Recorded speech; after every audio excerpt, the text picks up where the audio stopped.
Votre bulletin d'information communale, BIC. Moi, mon nom c'est Pam Diamé, maire de la commune de Guinaray Nord. Monsieur le maire, le bruit court que dans votre localité, il y a eu ces derniers temps des falsifications de documents, domicile, résidence, qui doivent normalement être attribués par des délégués de quartier. Alors, on se demande comment des citoyens ordinaires ont pu se procurer ces documents. Pouvez-vous venir sur ça? Je crois que je vous remercie d'avoir trouvé le bon mot, citoyen ordinaire. Citoyen ordinaire, quand on entend citoyen ordinaire par rapport à la délivrance de ces actes, domicile et résidence, qui normalement doivent être attribués par un officier de police, de la gendarmerie, ou bien un officier des collectivités territoriales. Dans chaque commune, il y a un officier d'état civil qui se trouve être le maire que je suis, qui a eu à déléguer ses fonctions à une personne nommée Fatima Cissé. Les délégués des quartiers aussi sont seuls habilités à signer les certificats de domicile. Hier, tout est passé hier. Madame, tout est passé hier. Donc c'est récent. C'est non seulement c'est récent, mais toutes ces choses-là nous sont parvenues hier. On ne s'y attendait même pas, pour dire vrai. J'étais en visite à l'hôpital de Dominique. C'est de là-bas qu'on m'a appelé pour me dire, que Madame la maire m'a appelé pour me dire qu'elle a eu à prendre un certificat de domicile dans une enveloppe que détenait Hassan Diop. Hassan Diop a eu à occuper le poste de deuxième adjoint maire ici à Guinaray vers les années, je crois, 99, 2004, je ne sais pas, je me rappelle. C'est avant vous. C'est avant nous. C'est nous qui les avons remplacés. Il n'est plus donc adjoint maire. Après, j'ai appelé le délégué. Je lui ai dit, est-ce que c'est lui qui a signé les domiciles? Le délégué m'envoie son fils, qui reconnaît la signature de son père.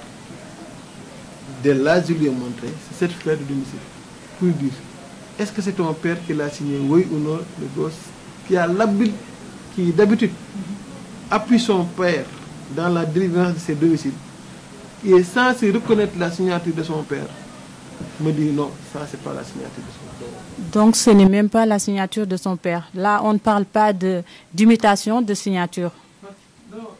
Non, c'est même ça. Il y a deux faits. Non seulement il a délivré cet acte, dont il n'a pas l'habitude de le faire, mais aussi il a falsifié la signature du délégué, Hassan Diop, d'après son fils. Quelques heures après, même pas quelques heures, quelques minutes après, une dame est venue, par devers elle, elle avait 3 certificats de domicile qu'un certain Atnan lui aurait donné. C'est Atnan, c'est les certificats de domicile du délégué Pape Ousmane Sarr. Comment une personne peut avoir beaucoup de certificats de domicile? Exactement, c'est la question que j'allais me poser. Comment ils font pour avoir ces domiciles? C'est possible, ils peuvent l'avoir auprès du délégué, comme ils peuvent l'imiter en faisant beaucoup de photocopies. Et maintenant, ils font le tour des gens pour leur donner des certificats de domicile vierges. On est où? Nous sommes dans un pays républicain. Maintenant, cette dame nous a dit que c'est Atnan qui lui a remis ses certificats de domicile. C'est ça, c'est le deuxième acte. Même pas une heure de temps après, 2 filles. Une nommée Charlotte Pereira, l'autre Mariama Diata, qui viennent avec des certificats de résidence. Qui sont aussi falsifiés. Falsifiés. Vous aurez vu que dans le certificat de résidence, on a mis Fatima Cissé, mon officier d'état civil, celle à qui j'ai délégué mes fonctions. Ils ont imité la falsification de l'officier d'état civil. Et ils attribuent ça. L'autre chose, notre format de certificat de résidence n'est pas comme ça. Nous n'avons pas ce genre de format de résidence. Notre certificat de résidence n'est pas sous cette forme. Ce qui veut dire que c'est ce qui nous a permis de constater, en fait, que c'est des faux. C'est des faux, c'est la raison pour laquelle j'ai porté l'affaire devant la justice. certificat de domicile. Vous voyez, voilà notre forme de certificat de résidence. C'est différent. Hein? Visiblement, c'est différent. C'est l'officier d'état civil. C'est un de mes agents qui a remarqué ça. Il a remis ça à l'officier. L'officier a remarqué que ça, non seulement les gens ont imité sa signature, mais ce format de résidence n'est pas le même que le nôtre. Alors, on est où? Maintenant, c'est de notre dossier. Mais quand nous avons été victimes de cela, en tant que maire de la localité, mon droit c'était de porter ça au niveau de la justice. C'est là où je voulais venir en fait.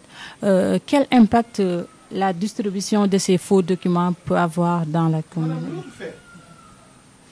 Vous voyez ce certificat de domicile-là, il date de 3 juin. Encore. 3 juin. On est en août.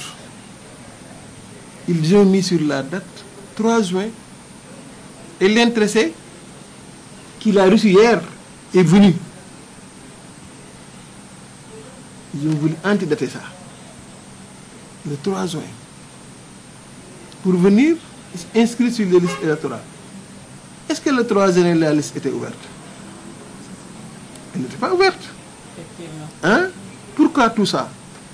Raison pour laquelle moi je doute qu'il y ait un réseau à Guinaray Nord où on confectionne des certificats de domicile et des certificats de résidence. Il n'y a pas longtemps, on a constaté ces mêmes faits à Kermassar. D'ailleurs, cette dame-là était venue pour s'inscrire sur les listes électorales. Voilà, c'est là-bas qu'ils ont pu constater le faux document qu'il avait. Ils ont interpellé la gendarmerie. Est-ce que le fait de se procurer ces faux documents peuvent avoir impact sur les élections locales qu'on a? Vous savez, c'est une façon, c'est les gens qui vont, c'est une course vers les élections pour avoir beaucoup plus d'électeurs. Si ces gens doivent attendre cette période de moins de 2 mois pour espérer gagner une élection, c'est peine perdue. Une élection, on la prépare depuis. Moi, je ne suis pas resté jusqu'au mois d'août pour me préparer pour les élections à venir. Ce n'est pas correct. Ce qui se passe à Kermassar, on sait. C'est la même forme. À Kermassar, les gens avaient changé le format. Dans ce document, il y avait Pékin, alors que présentement, Kermassar est... N'est-ce pas? Donc, vous avez compris. Parce que quand je vous dis que les gens avaient changé le format, je ne voulais pas aller jusqu'au détail que je maîtrise bien. Heureusement que vous avez l'information. Nous aussi, notre format, ce n'est pas le même. Le crime n'est jamais parfait, madame. Madame, le crime n'est jamais parfait. Je crois que voilà le problème. Que c'est tout au début des inscriptions, tout a été écrit à Guinaray. Tout un chacun qui voulait avoir un certificat de résidence, quand il a mis son certificat de domicile, avec sa présence physique, on lui attribue. En ce moment, donc avec cette date-là, j'en doute de l'existence d'une raison pour laquelle j'interpelle l'État dans ça. Alors, monsieur le maire, d'après vos dires de tout à l'heure, ce certificat de résidence a été attribué par ses filles par une personne proche de l'honorable député Mame Diarra Fam, qui se nomme Baba Diallo. Oui, il s'appelle Baba Diallo, qui a eu à délivrer 2 certificats de domicile à 2 filles différentes.